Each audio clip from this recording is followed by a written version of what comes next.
Hello and welcome to Let's Talk About a Podcast, a youth podcast created by the youth. I go by the name of Anna Sharma and I'll be hosting it today alongside... Johnny, aka Stay Show. and alongside... And I'm Manasa. And today, on today's episode, we will be discussing about how coronavirus has affected the society and especially how it's affected youth. So, obviously, as we all know, we're going through coronavirus right now. World pandemic, social distancing, etc., all of that kind of stuff. But to me, it's crazy how it's affected society in a sense, especially with the youth, how they've stopped schools. I know we all wish we didn't have to go to school when we was younger and stuff like that, but now it's actually a thing.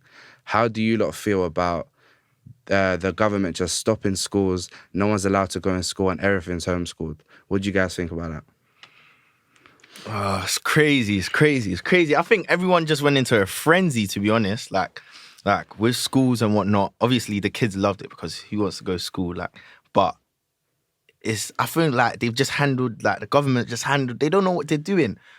Let's compare the UK to, I don't know, any other European country. The UK didn't go to official lockdown until a month after the breakout.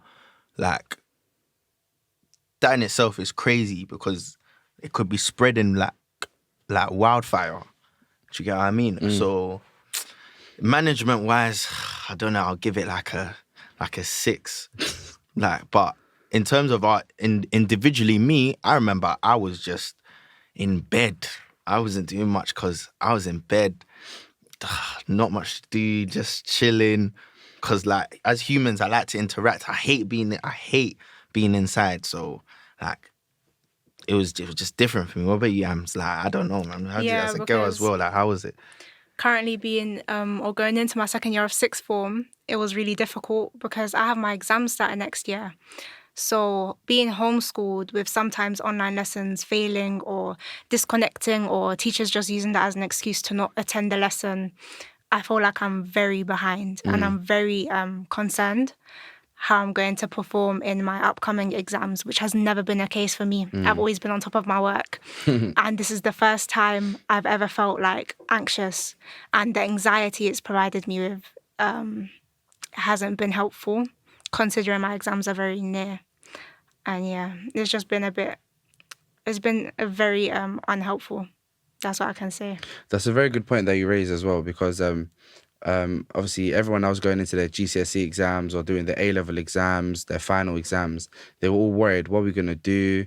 How is it going to happen? And then I believe the government passed that they will get their predicted grades. Yeah.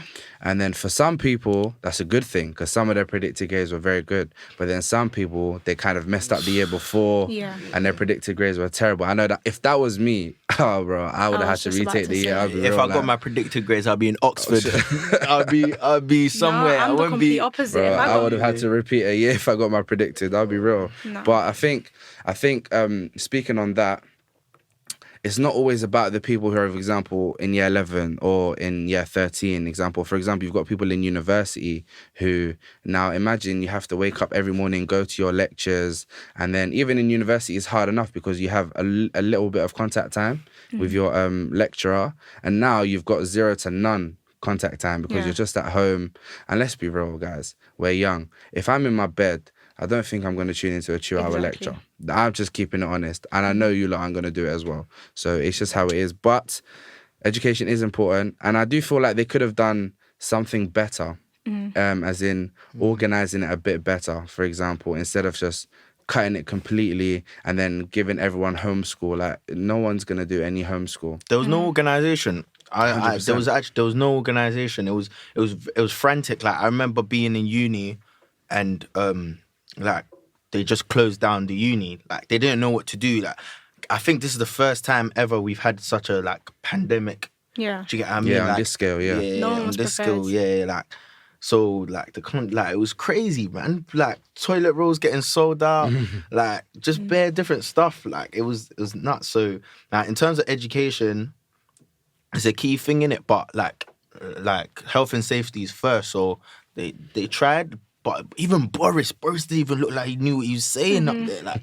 He was just He's just too much fumbling ums it. and ahs and stuttering. Yeah. He's basically saying go out but don't go out, and then stay inside but then don't stay inside, or go to work but then don't go to work. It doesn't make any sense. But obviously we can't say some stuff on the podcast, but we move. Furthering on to a different topic, speaking of jobs, yeah, obviously, as we know, many young people, when they get their national insurance number, age of 16, they start working, you know, provide themselves with a bit of money. Some people have to help out their parents and their families, etc.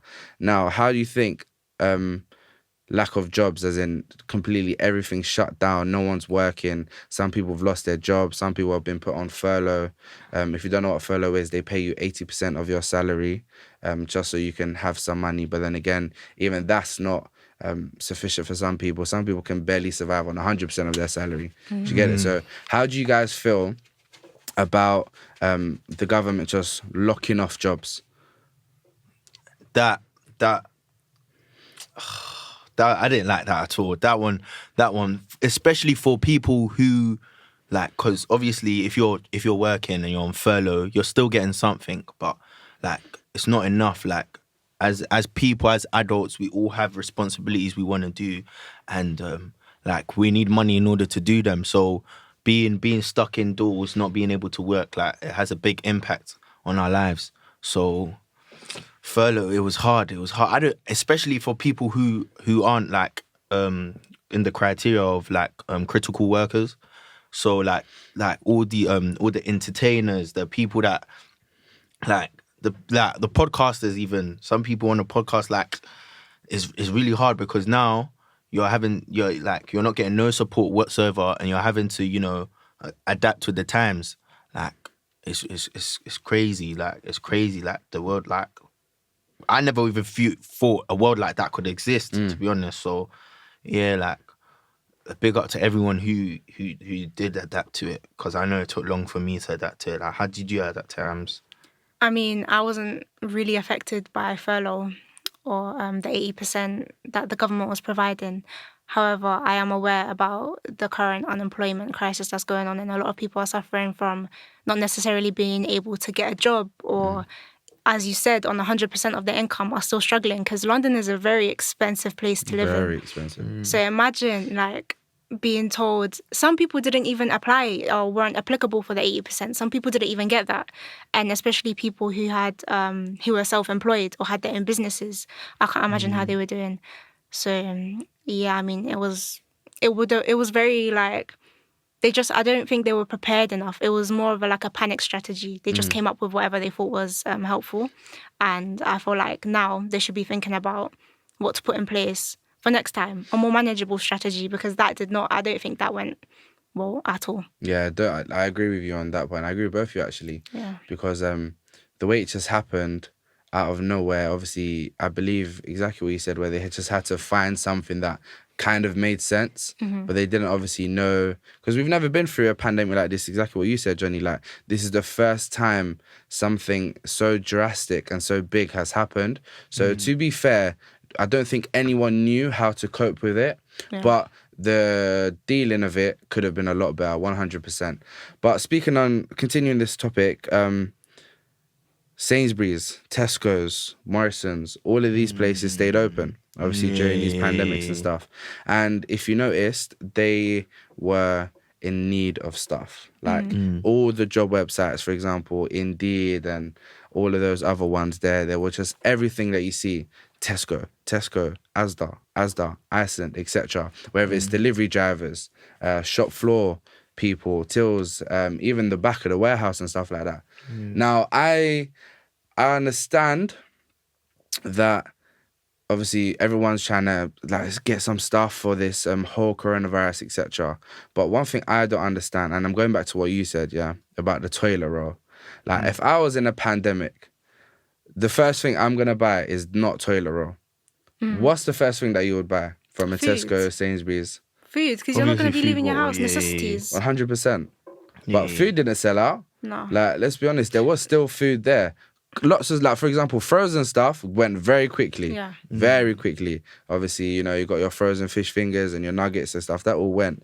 But if it comes to the necessities, like the milks and then obviously like your waters and your breads, etc. That was all still there. Do you get it? Yeah. So why is everyone rushing for toilet roll? I don't get it. Social media has as never one well. ever been to a toilet before this whole thing? No, it's true, but it's with social media as well. People started seeing that toilet roll was selling out fast. Then after they think, okay, now I need to go get my toilet roll. And then people are just, the videos I've been seeing of people like stacking up their carts with toilet roll.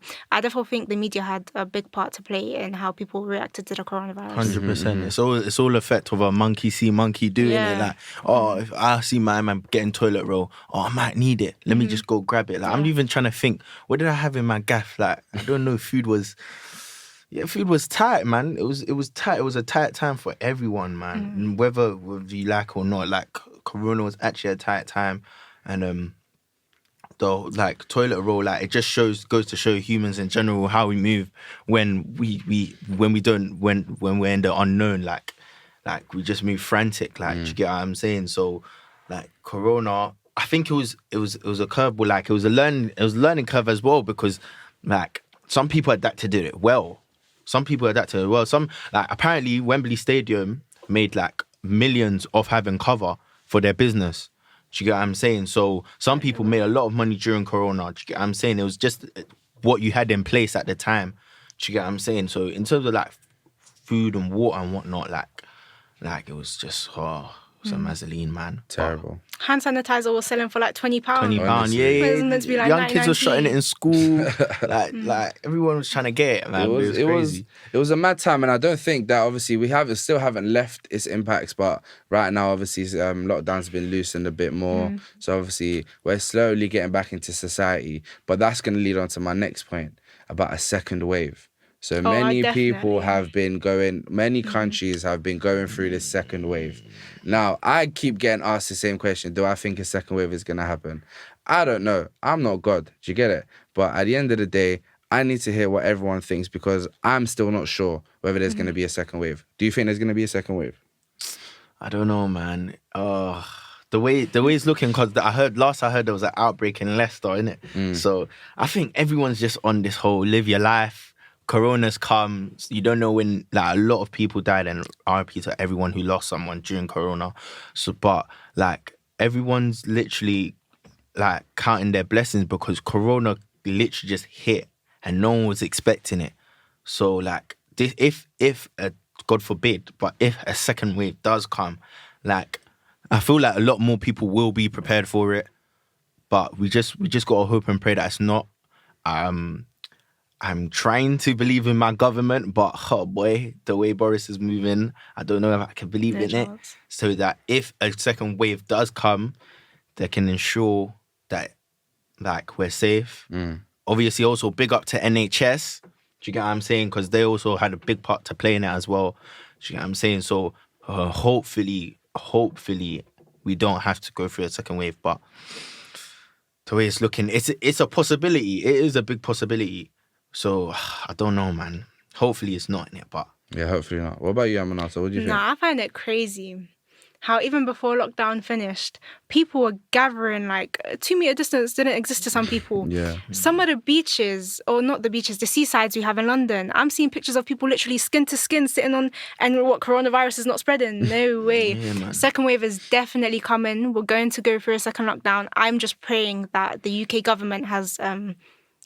use this time to think of a more sustainable strategy to like help those people with who are self-employed, help the people who are about to have their exams, help the people who need their money. Second wave is coming 110%. Well, hopefully the second wave doesn't come. Yeah, God obviously forbid. We all want to live our best life this year. But that's come to the end of the first episode. We spoke about coronavirus, and make sure you tune in for the next episode where we speak about another topic affecting the youth in society.